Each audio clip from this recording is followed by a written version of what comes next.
El texto con el cual quiero comenzar la reflexión de hoy se encuentra en Mateo 24:14 y dice: porque muchos son llamados y pocos son los escogidos. Cuando uno lee este texto a primera vista, piensa o puede llegar a pensar que Dios llama a muchos, pero después es muy selectivo a la hora de escoger. Llama a muchas personas, pero después elige solo a unos pocos.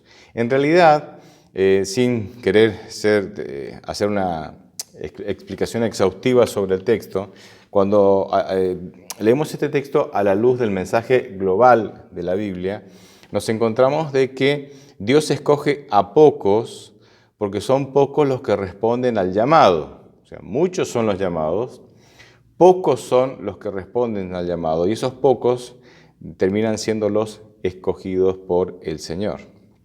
¿Para qué nos llama Cristo? ¿Para qué somos llamados?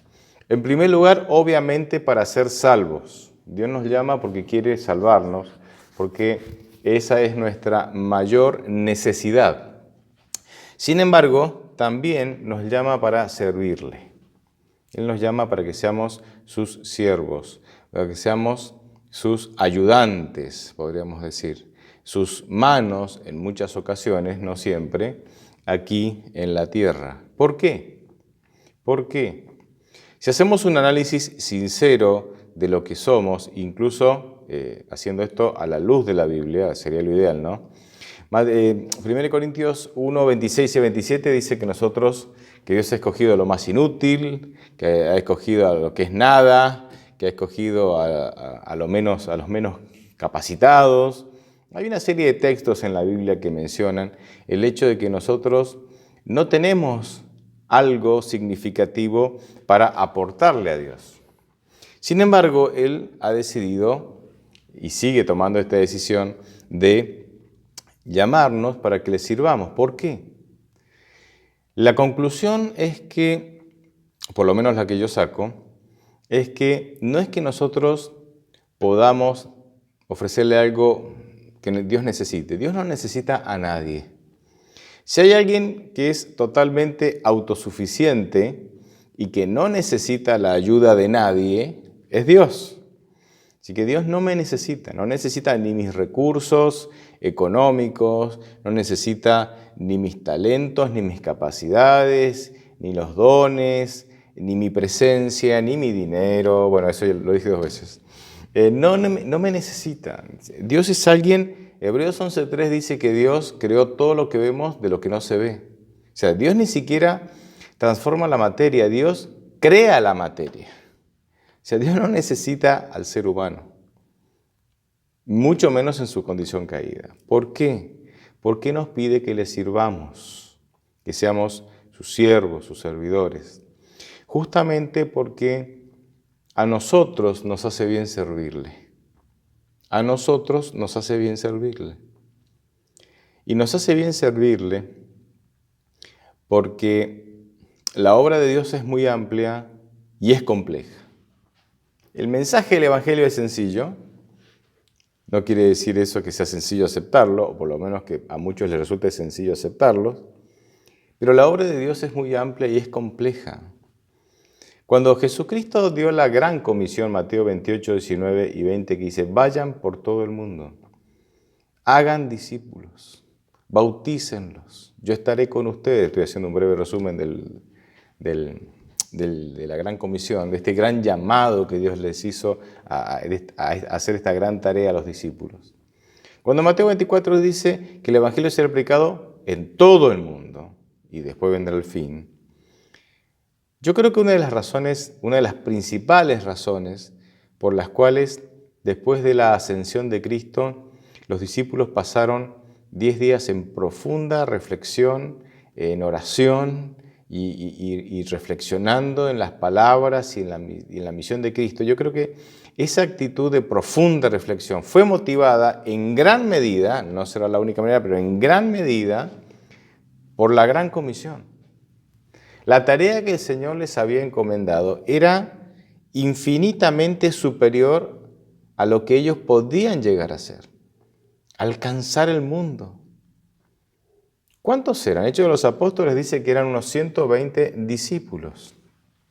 perseguidos, asustados, sin su líder. Jesús había muerto, es cierto que ellos sabían que había resucitado y había ascendido, pero la sociedad, digamos, la mayoría no estaba enterada de eso.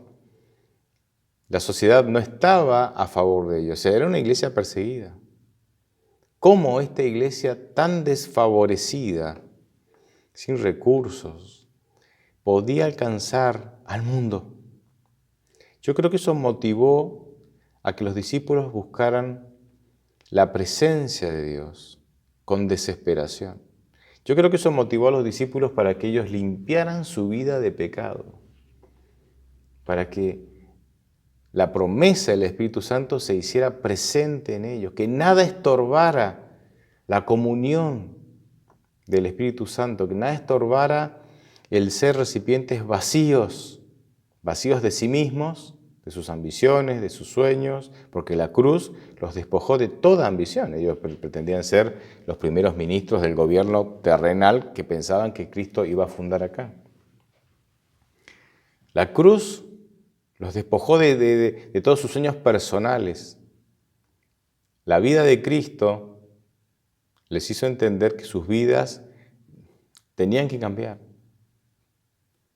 La gran comisión, la gran tarea de evangelizar al mundo, también de alguna manera los motivó y mucho a buscar la presencia del Espíritu Santo, que era la promesa de Cristo, ¿no?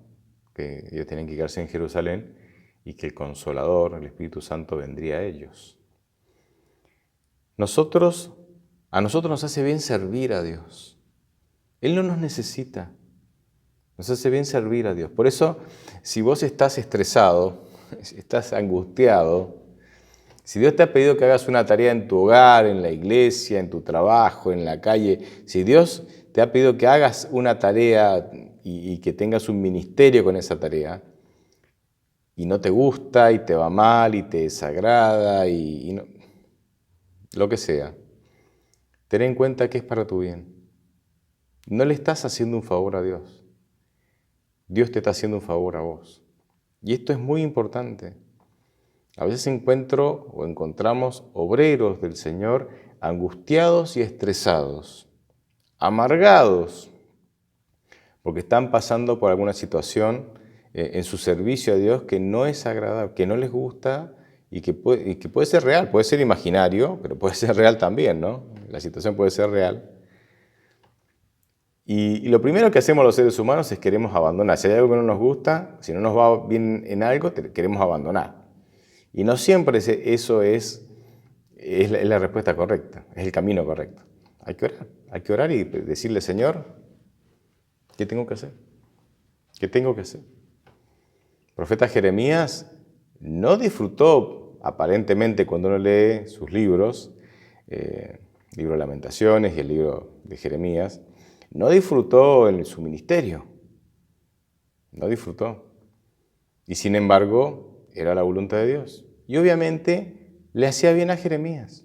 Dios sabía que él lo necesitaba. Y podríamos dar otros ejemplos. Entonces, cuando Dios te pida que hagas una tarea, en la iglesia, pero también en tu casa o donde sea, no es porque Dios te necesite, es porque vos lo necesitas. No te niegues a hacer la tarea. Niégate a ti mismo y emprende la tarea, porque será para tu crecimiento espiritual y de alguna manera todo lo que nos acerque a Cristo, todo lo que nos motive a buscar a Dios con desesperación, tiene que ver con nuestra salvación. Juan 17:3 dice que la salvación viene por tener una relación con Dios y con Jesucristo. Todo aquello que te motiva a profundizar tu relación con Dios tiene que ver de alguna manera con tu salvación. Quiero mostrarles ahora algunas imágenes y estarán viendo ahora algunas imágenes de algunas jovencitas que tienen entre 13 y 15 años. Y ustedes dirán, ¿qué tiene que ver esto con lo que estamos hablando? Bueno, tiene mucho que ver porque María, este instrumento humano que Dios escogió para que fuera la madre de Jesús, para que llevara en su vientre a Jesús encarnado como un bebé. Esta chica se estima que María tenía entre 13 y 15 años cuando fue visitada por el ángel Gabriel y le ofreció ser instrumento de Dios para llevar en su vientre al Hijo de Dios. Es muy interesante, es muy interesante. Digo esto porque cuando uno ve estas fotos, se puede despertar en los adultos, yo ya soy adulto, hace rato, se puede despertar en los adultos ciertos pensamientos, positivos y a veces no tan positivos. Uno puede ver la frescura de la juventud, la fuerza, bueno, todas las cosas lindas, ¿no?, que tiene la juventud, pero también hay pensamientos como, bueno, están en la pavada, se la pasan todo el día con el celular, bueno, duermen hasta el mediodía, o no sé, son flojos para esto, para aquello, o sea, obviamente tenemos de los dos tipos de pensamientos. Y no siempre valoramos a los jóvenes como deberíamos valorarlos, no siempre. Sin embargo, es interesante que Dios llamó a esta muchacha, una muchacha de esta edad, para que fuese la madre de Jesús. Pero vamos a leer el texto para que podamos ver el llamado, pero al mismo tiempo la respuesta de María. Vamos a leer Lucas capítulo 1, versículos 28 al 38, y el texto dice así. 6 meses después, Dios envió al ángel Gabriel a la ciudad de Galilea de Nazaret para ver a María, una virgen que estaba comprometida con José, un hombre que era descendiente de David. El ángel entró donde ella estaba y le dijo: «Salve, muy favorecida, el Señor está contigo». Cuando ella escuchó estas palabras, se sorprendió y se preguntaba qué clase de saludo era ese. El ángel le dijo: «María, no temas, Dios te ha concedido su gracia. Vas a quedar encinta, embarazada, y darás a luz un hijo y le pondrás por nombre Jesús. Este será un gran hombre y lo llamarán Hijo del Altísimo. Dios, el Señor, le dará el trono de David su padre, y reinará sobre él la casa de Jacob para siempre, y su reino no tendrá fin». Pero María le dijo al ángel: «¿Y esto cómo va a suceder? Nunca he estado con un hombre». El ángel le respondió: «El Espíritu Santo vendrá sobre ti, y el poder del Altísimo te cubrirá con su sombra. Por eso el santo ser que nacerá será llamado Hijo de Dios. También tu parienta Elisabet, la que llamaban estéril, ha concebido un hijo en su vejez, y ya está en su 6º mes de embarazo. Para Dios no hay nada imposible». María dijo entonces: «Yo soy la sierva del Señor, cúmplase en mí lo que has dicho». Y el ángel se fue de su presencia. Esta fue la actitud de María, jovencita María, cuando fue visitada por el ángel del Señor y comunicarle el plan que Dios tenía para su vida. Créanme que esta María, lejos de ser perfecta, porque no hay ningún ser humano que sea perfecto, debe haber sido una chica virtuosa, pero por sobre todas las cosas, tiene que haber sido una chica extremadamente dispuesta a hacer la voluntad de Dios, a cumplir con la voluntad de Dios para su vida. Era una chica que tal vez amaba tanto a Dios, estaba tan comprometida con Dios. Las cosas de Dios para ella eran tan importantes que estaba dispuesta realmente a despojarse de cualquier cosa que fuese necesario para poder cumplir con el propósito de Dios, para poder decirle que sí a la propuesta de Dios. Esto llama mucho la atención, mucho la atención. Muchas jóvenes y muchas mujeres habían en Israel. Sin embargo, Dios destaca a María. Yo a veces creo que cometemos un error exaltando demasiado a las personas, especialmente a los instrumentos de Dios.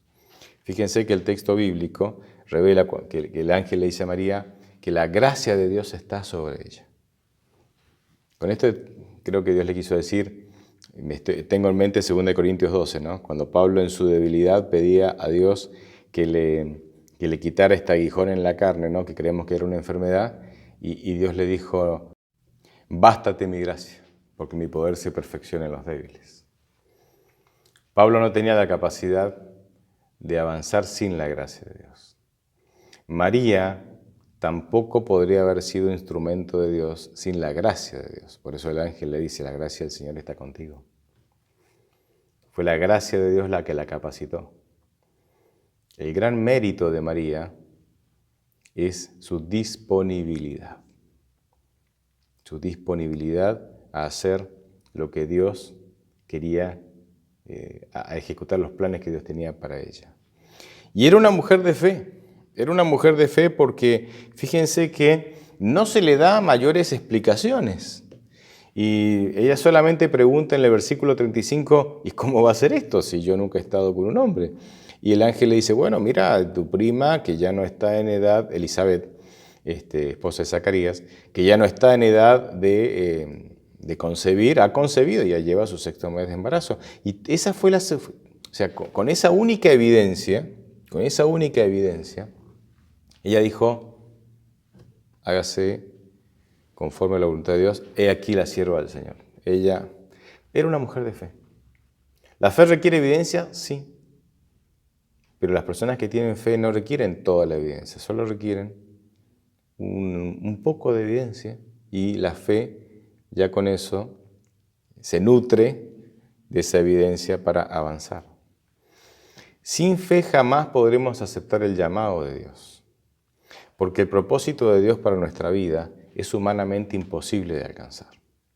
Repito, sin fe es imposible aceptar el llamado que Dios te hace para tu vida.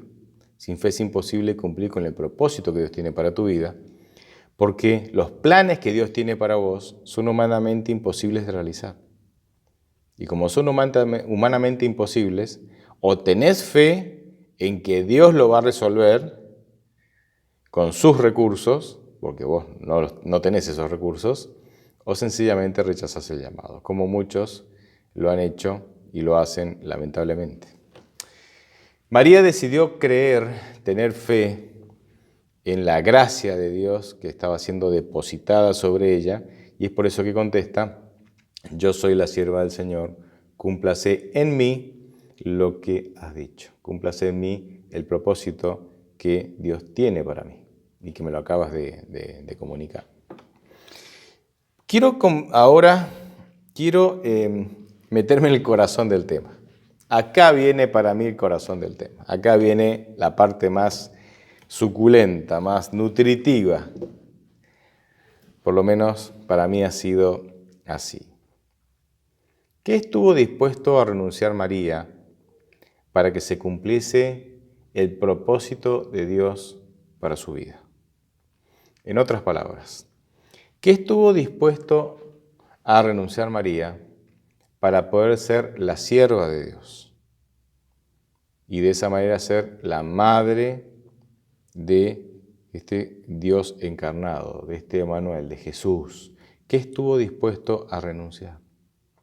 Para contestar esta pregunta hay que contestar otra, y la otra pregunta es, ¿qué era en tiempos bíblicos, en tiempos donde vivía María, ¿sí? En los tiempos en donde vivía María, qué era lo más importante para una mujer?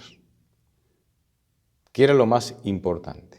¿Cuál era el mayor anhelo de una mujer? Miren, en la sociedad en donde vivía María, y en la cultura y en el tiempo, sociedad, cultura y tiempo en donde vivía María, la mayor aspiración de una mujer era poder casarse y tener muchos hijos. Y si eran varones, mejor. Cuando uno lee la Biblia, nos encontramos de que las viudas, las solteras, las que no tenían hijos, eran las personas más, perdón la expresión, ¿no?, desgraciadas de la sociedad, menos agraciadas de la sociedad, menos favorecidas de la sociedad. Era así. Hay una cantidad de textos bíblicos que hablan de esto. Si había alguien desamparado, era una viuda que no tenía hijos, totalmente desamparada.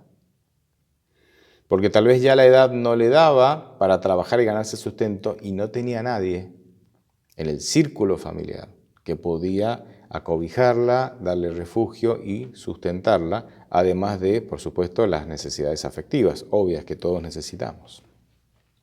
Esto era lo que toda mujer anhelaba y tal vez a la luz de nuestra cultura hoy parece como algo simple, pero créanme que las mujeres eran felices así. En aquel tiempo, en esa cultura, ¿sí?, eran felices así. Hoy las mujeres tienen otras aspiraciones y está muy bien, especialmente en nuestra cultura, y está muy bien. Pero en aquel tiempo era así, era así. Perdón. ¿Cómo era el proceso? ¿Cómo era el proceso a través del cual una mujer llegaba a cumplir este que era su gran sueño, ¿sí?, casarse y tener hijos? ¿Cómo era el proceso? Bueno, el proceso era, de compromiso era el siguiente. En la cultura donde se desenvuelve la vida de Jesús, no existía el noviazgo como ahora, ¿sí? Sencillamente existía la idea de que cuando a un varón le gustaba una chica, cuando a un varón le gustaba una mujer, una joven, él no hablaba con la joven. Nada, digamos, no había contacto, ni siquiera verbal con la joven. No había. O no solía haber, vamos a decirlo así, no solía haber. Lo que se hacía era que entonces el varón, ¿sí?, iba directa, si le gustaba una joven, no hablaba con ella, sino que iba directamente a hablar con el padre. Y entonces se presentaba ante el padre con un cuero de vino, que solía ser tiene varios nombres, pero en definitiva era una vejiga, ¿sí?, una vejiga de un animal que se hacía cierto tratamiento y servía de recipiente, ¿no? Servía de recipiente. Algunos le llaman pellejo, bueno, tenía varios nombres, ¿no? Y entonces iba con esa vejiga de vino, se sentaba con el padre y entonces ahí él expresaba sus sentimientos. Y había que negociar cierta dote, y la dote era algo muy interesante. En tiempos bíblicos no había un sistema jubilatorio que amparara a aquellos que de alguna manera han trabajado toda la vida. Y que cuando ya son grandes no pueden trabajar, tengan aunque sea un sustento mínimo. Entonces tu jubilación eran tus hijos, eras así.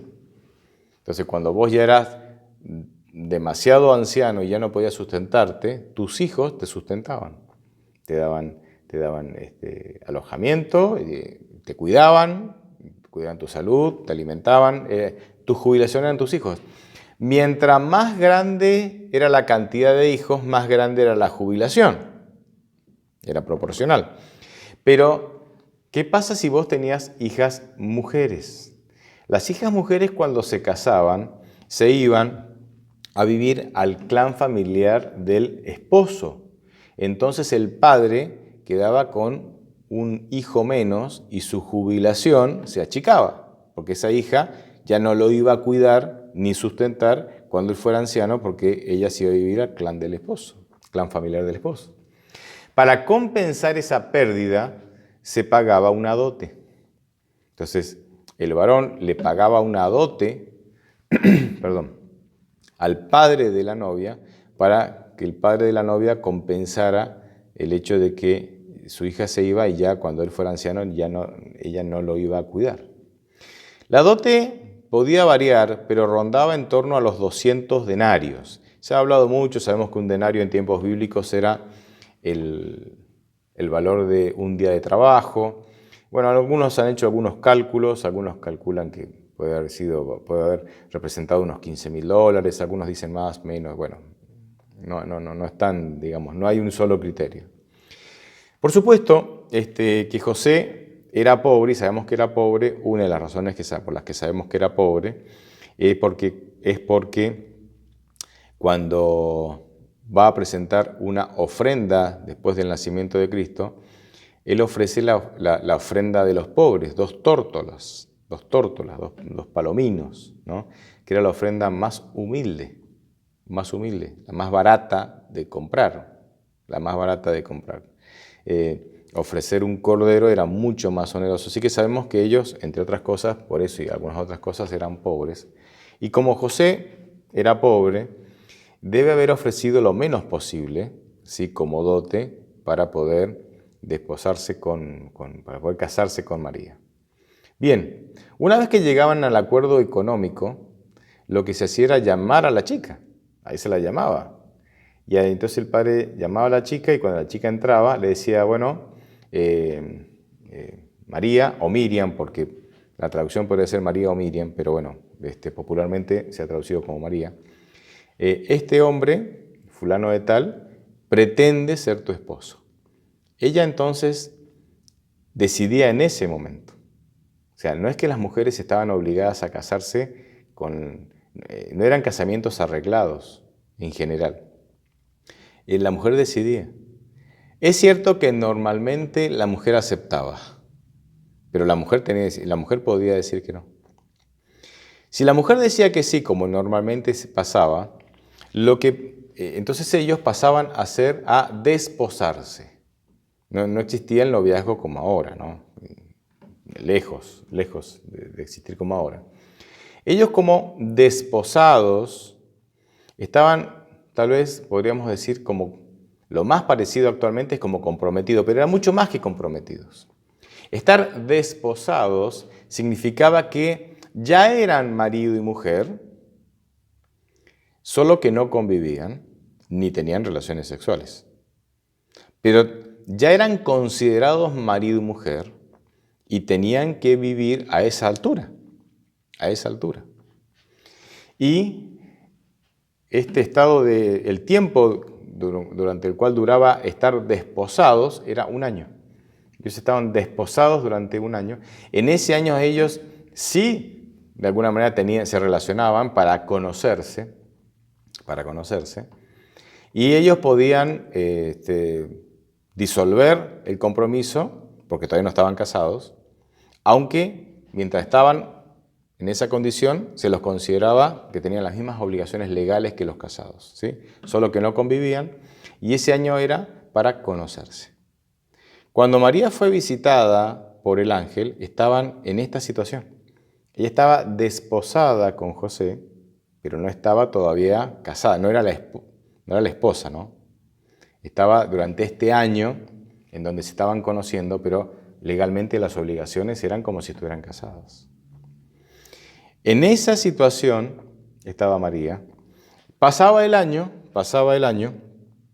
y si las cosas habían funcionado bien, entonces se hacía la fiesta. De paso, en ese año, el novio, en este caso José, tenía 12 meses para juntar el dinero para la dote y también para la fiesta. La fiesta era algo muy interesante. En la fiesta, cuando se colocaba la fecha, hacia medianoche, un poco antes, salía de la casa del novio, ¿sí?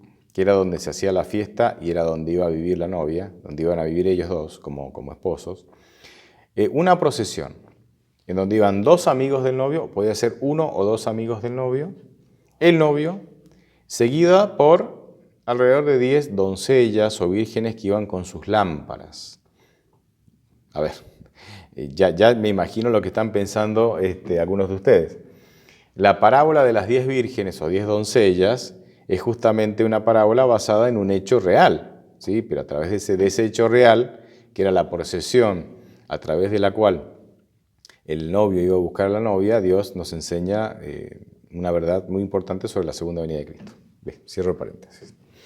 Bien, entonces en esa procesión el novio llegaba, estos amigos eran intermediarios y entonces recibían a la novia de manos del padre, le entregaban al novio y volvían juntos, ¿sí? Hasta la casa del clan familiar del novio y de esa manera estaba la fiesta. De paso, un detalle que se me pasó, en ese año en donde ellos estaban desposados. Bueno, en realidad era diferente.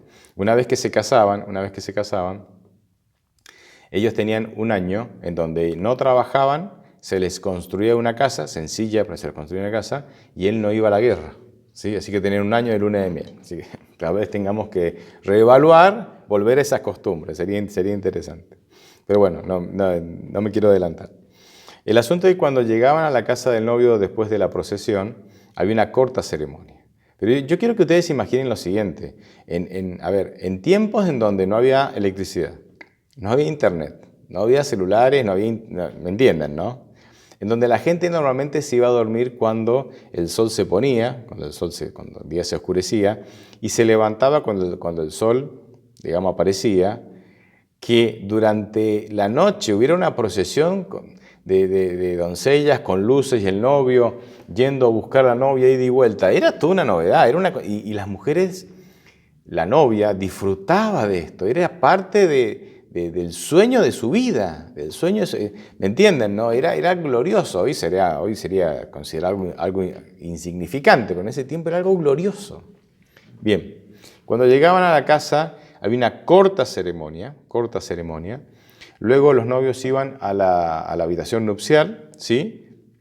Ahí tenían intimidad por primera vez. Y luego comenzaba la fiesta, que solía durar 7 días.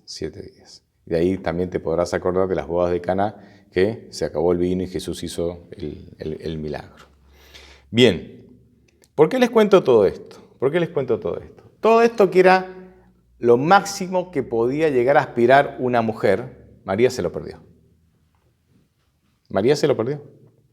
¿Y se lo perdió por qué?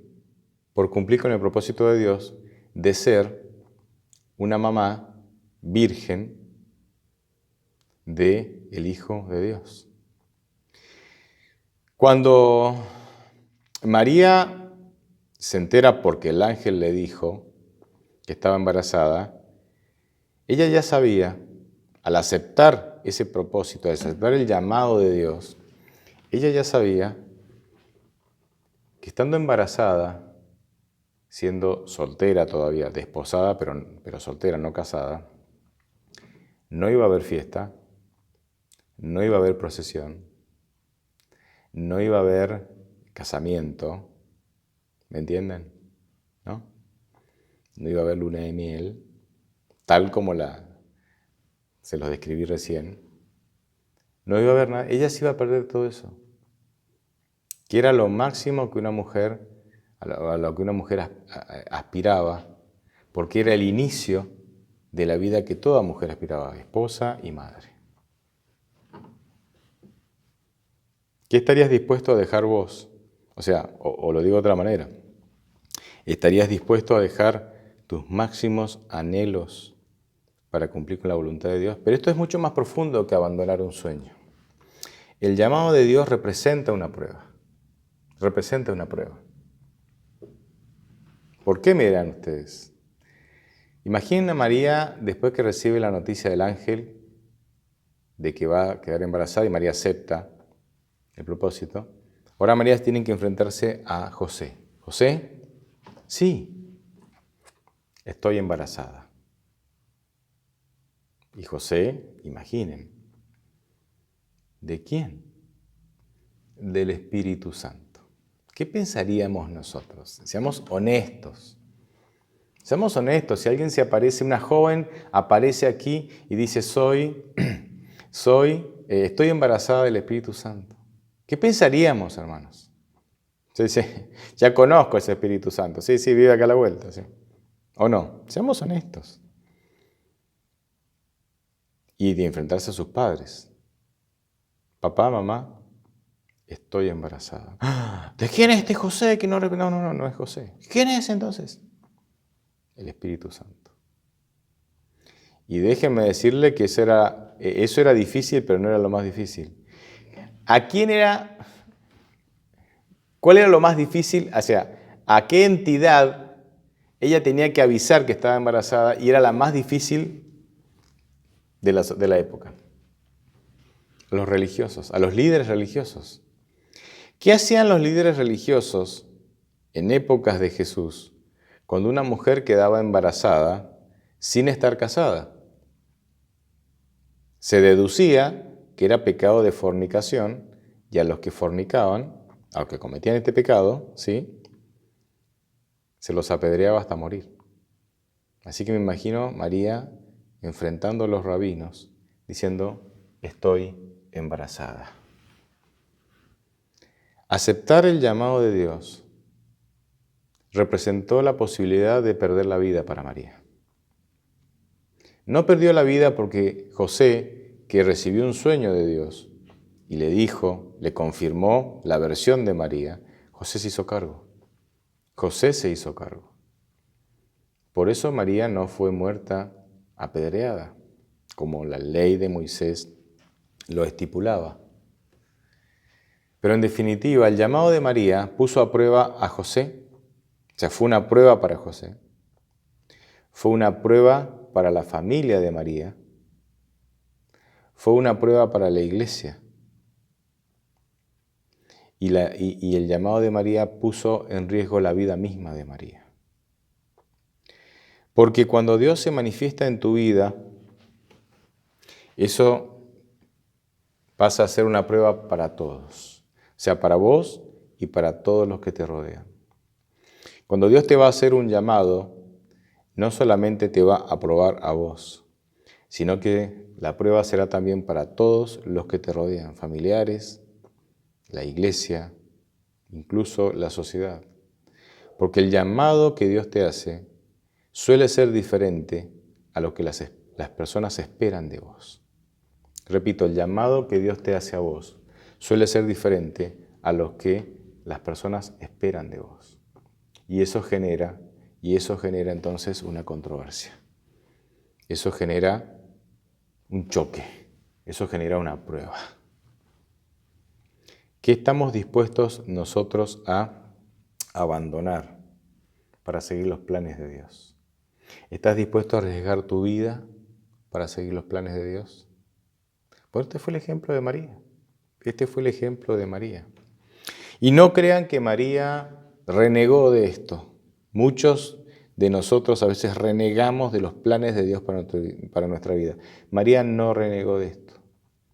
María, de alguna manera, tuvo un sufrimiento especial por ser la madre del Hijo de Dios. Ya Simón, fuera del templo, cuando fueron a presentar a Jesús, le dijo que la vida de este niño, de alguna manera, sería una espada que iba a traspasar su corazón. Ella tuvo que lidiar, o sea, tuvo pruebas adicionales que otras madres no iban a tener por ser la elegida del Señor, por ser la madre de Cristo. Y no es que ella reniega de esto. Nosotros vemos un alto compromiso de María en todo el ministerio de Cristo e incluso en la muerte. Ahí estaba, al pie de la cruz. Al pie de la cruz. Porque María entendió que los planes de Dios para su vida, aunque difíciles, aunque arriesgados,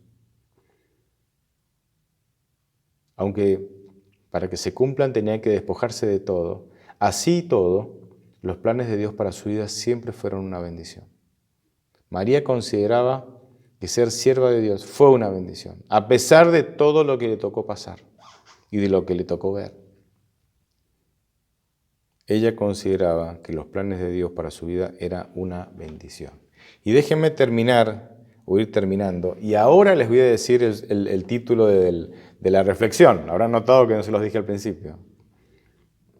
El título de la reflexión es ¿Sueños o pesadillas? Porque justamente les hablé al principio de cuál era el mayor sueño o anhelo que una mujer en tiempos de Cristo podía anhelar, valga la redundancia.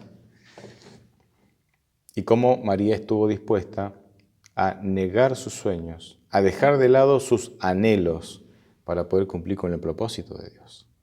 Bien, ahora, ¿qué pasa si vos no estás dispuesto a negarte a vos mismo, como Jesús nos dice en Mateo 16:24, por ejemplo, para seguir los sueños de Dios? No estás dispuesto a abandonar tus sueños para seguir los sueños de Dios. ¿Qué pasaría?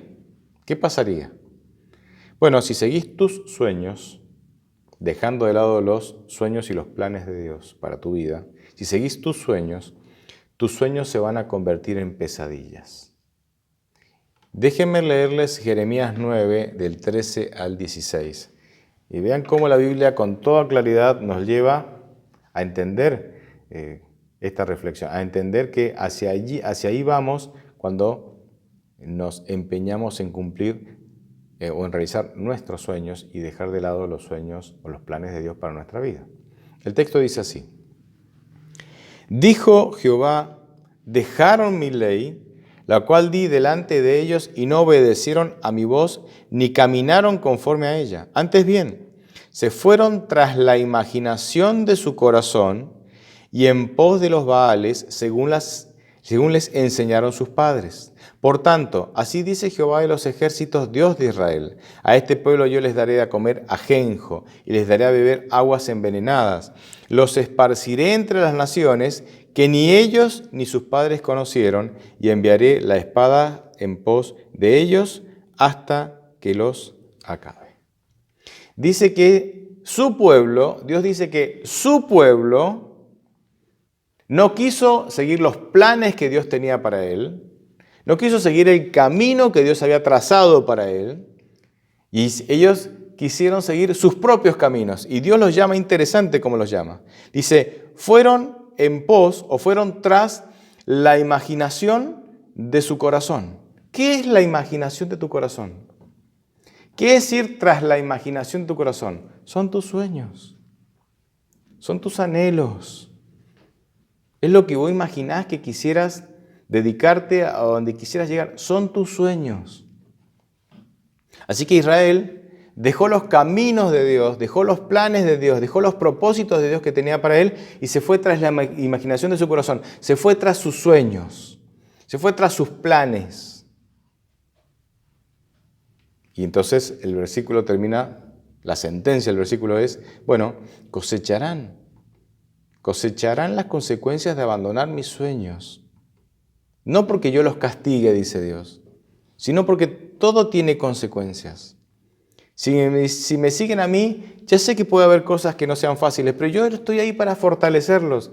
Y yo tengo grandes sueños para ustedes. Jeremías 29 habla de esto, ¿no? Yo tengo grandes planes para ustedes, planes de bien.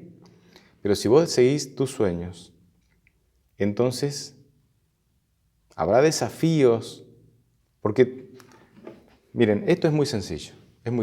Y yo lo comprendí a los golpes y Dios me lo hizo acordar hace un tiempito atrás, ¿no? Y me alegro cuando Dios me hace acordar. Él sabe qué tengo que recordar y cuándo. Si yo sigo los planes de Dios, voy a enfrentar desafíos. Créanme que sí. Es así. Pero si sigo mis propios planes, mis propios sueños, también voy a enfrentar desafíos. Claro que sí. Ahora, por experiencia y a la luz de las Escrituras, yo prefiero enfrentar los desafíos que Dios elige para mí. Fíjense, esto lo vemos en la vida de Jesús. Mateo 4 dice que el Espíritu llevó a Jesús para ser probado en el desierto. Otras versiones dice para ser tentado en el desierto. ¿Quién llevó a Jesús a ser tentado en el desierto? El Espíritu Santo. O sea, Jesús dijo, Señor, yo voy a seguir tus planes y quiero cumplir con tus sueños. Bien. Entonces yo te voy a guiar, dice Dios. Yo te voy a guiar para que yo voy a filtrar, yo voy a dirigir qué dificultades vas a enfrentar y qué no. ¿Qué pruebas sí que no? Porque yo sé lo mejor para vos y para tu ministerio. Ahora, si yo decido seguir mis planes, también tendré desafíos, también tendré pruebas y problemas, pero claro, ahora son los míos, ¿no? Es como que, ¿y ahora quién me ayuda? Son tus planes. Y déjame decirte que Dios no te va a abandonar si vos te seguís tus planes, pero vas a sufrir más. No porque Dios te va a hacer sufrir más, sino porque vas a cosechar las consecuencias de haber rechazado el plan de Dios, que indudablemente es el mejor para tu vida y para la mía. Es hora de que nosotros podamos tomar decisiones. Las necesitamos tomar. El mundo necesita desesperadamente una iglesia que brille y que presente a Cristo como la solución, pero para eso yo tengo que vivirlo. Yo no puedo presentar una teoría. Yo no puedo decirle al otro, sigue los planes de Dios cuando yo no los estoy siguiendo. Yo no puedo predicar, niéguense a sí mismos, tomen su cruz y sigan a Jesús cuando yo no lo estoy haciendo. El mundo hoy necesita desesperadamente una iglesia llena del Espíritu Santo, que se ha negado a sí mismo y por eso está llena del Espíritu Santo, que con su testimonio y con su mensaje les diga, este es el camino, este es el verdadero Dios, estos son los planes de Dios. Y su propia vida, además de la predicación, su propia vida sea un testimonio que invite a otros a tener la misma experiencia. Ojalá esa sea mi experiencia, anhelo que sea así, pero también la tuya. Dios te bendiga.